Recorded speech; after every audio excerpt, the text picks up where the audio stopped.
You're eating a lot of chocolate. And you know what that's going to do? So what? I love chocolate.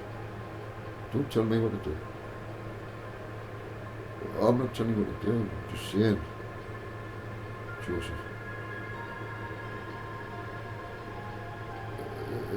it's going to affect your teeth as well. And you're going to put a bit of weight on it. If you keep eating as much as you're eating. Now, be honest with me. How much do you eat? How dare you ask me such questions? How dare you? That's my private affair.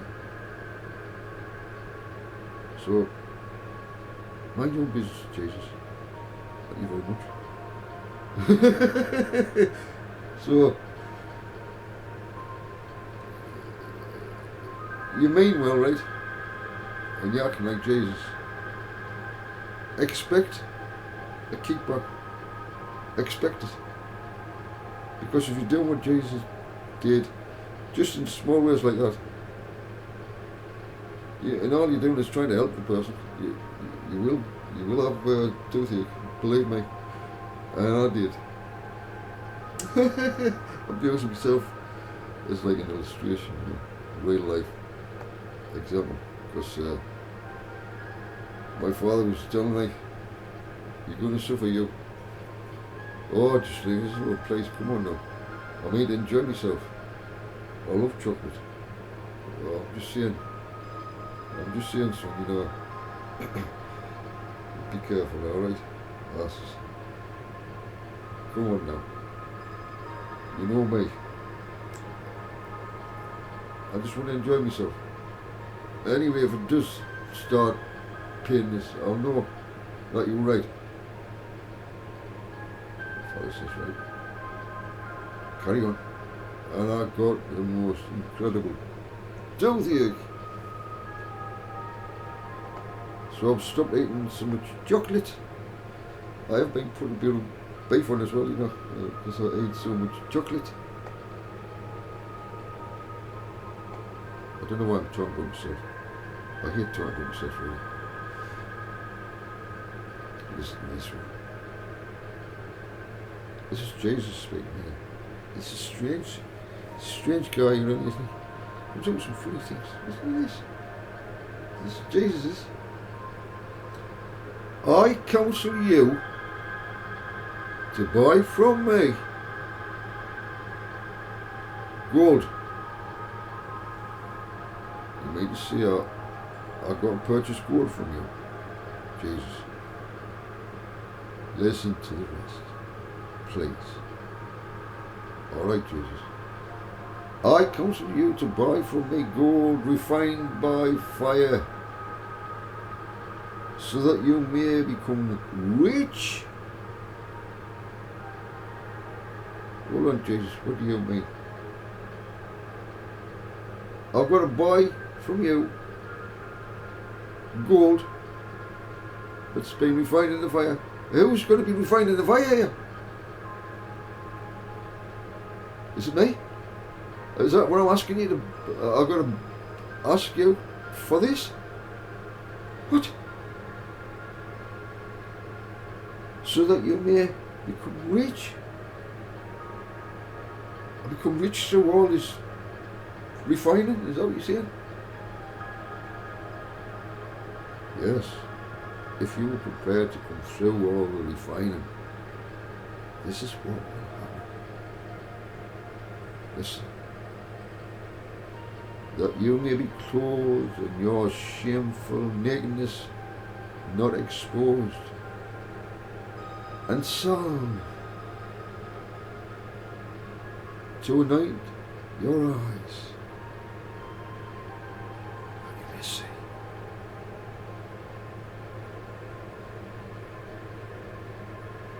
And you can see what you've been through,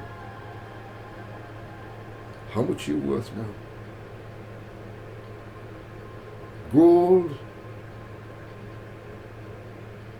pure gold, refined in the fire. You don't have to keep, once it's been turned into pure gold, is there any need to put it through the fire anymore? Is there any more testing to be done? Once you reach your goal,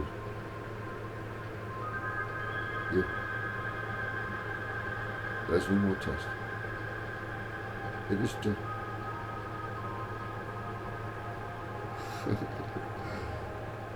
Yeah, alright. I hope you understand what this is about.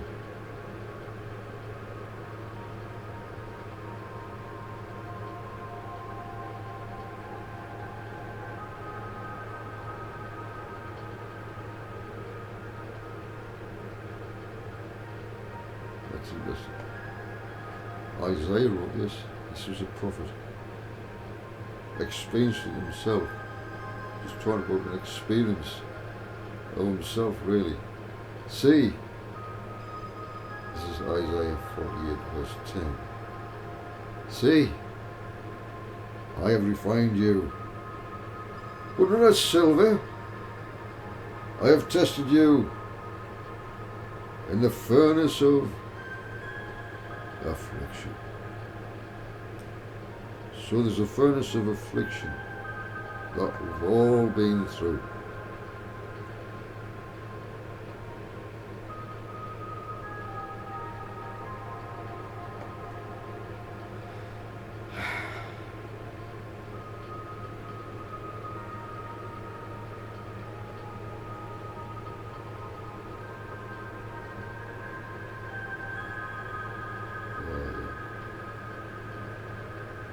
This was Paul writing to Timothy. Timothy was a young man. He could trust him. There wasn't many Paul could trust, even amongst his brethren. It's true. It's just the way it is today as well. Who can you trust? Well, Paul could trust this young man here. In 2 Timothy verse 8 of chapter 4, Paul writes here and says, from now on, there is laid up for me the crown of righteousness. So as Timothy is reading this for the very first time, he looks around and says, what? Let me read that again. From now on, there is laid up for me the crown of righteousness. From now on. So when Paul wrote this, from now on, the timing which the Lord, the righteous judge, will award to me on that day. And not only to me, but to all who crave his appearing.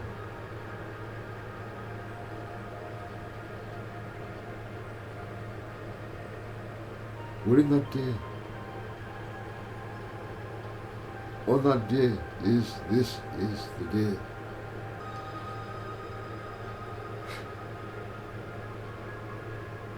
People have been waiting a long time for this day.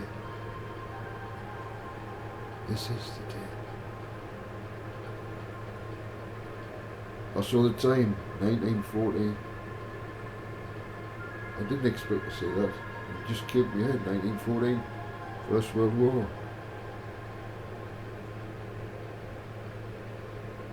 Was it the sign of something big that's going to happen? That will affect the whole economy. But what will prevail is the kingdom of our Father within his beautiful golden children. You are that golden child.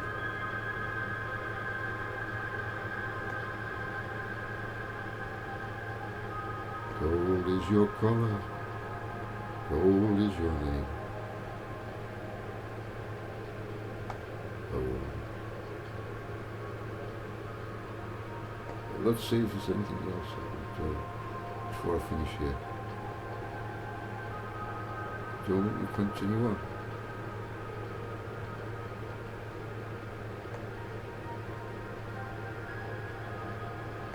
See if you within yourself value yourself, you will have high moral standards.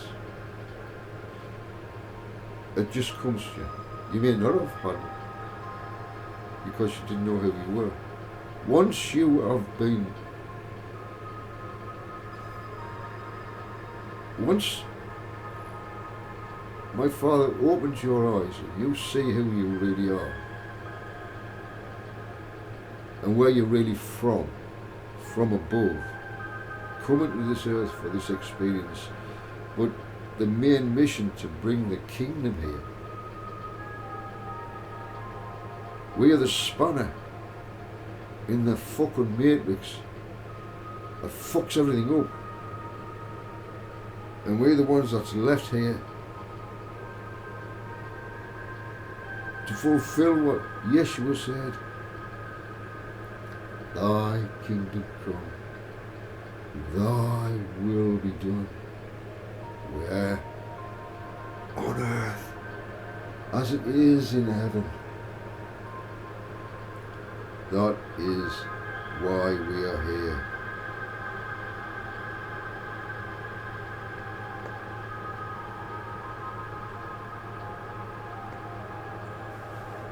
Listen to this. Matthew chapter 10. These are Jesus' words in red letters. Therefore, this is verse 32. Therefore, everyone who will acknowledge me before men, I will also acknowledge him before my Father in heaven. There are many who would not acknowledge who he was. They would follow him, but not acknowledge who he was. This is why you had to say this. Who was he talking to when he was saying this? There's always a great story and background behind the words and the timing of why he said it and when. Therefore, everyone who acknowledges me before men, I will also acknowledge him before my Father in heaven. So how many people are involved in here? There's a person who acknowledges Jesus,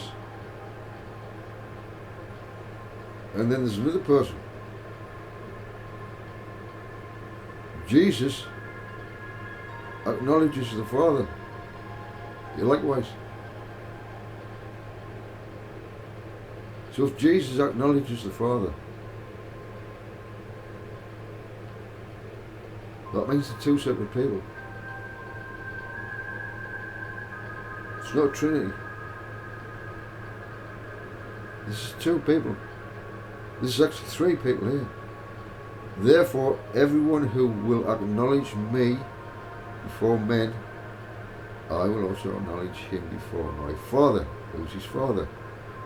Father who is in heaven. But whoever denies me before men, I will also deny him before my Father in heaven. Do not assume that I came to bring peace on the earth. I'll give you some examples of how hard it is to have peace, and you just point something out. Yeah, you ate too much chocolate. I don't want to hear that. Shut the fuck up, Jesus, about me eating chocolate.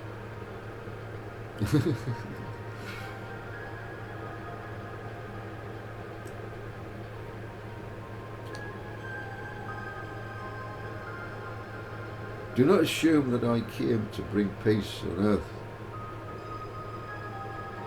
I did not come to bring peace. The sword. The sword. In the tarot card, what does the sword represent? The truth. He came to bring the truth. You Pharisees are hypocrites.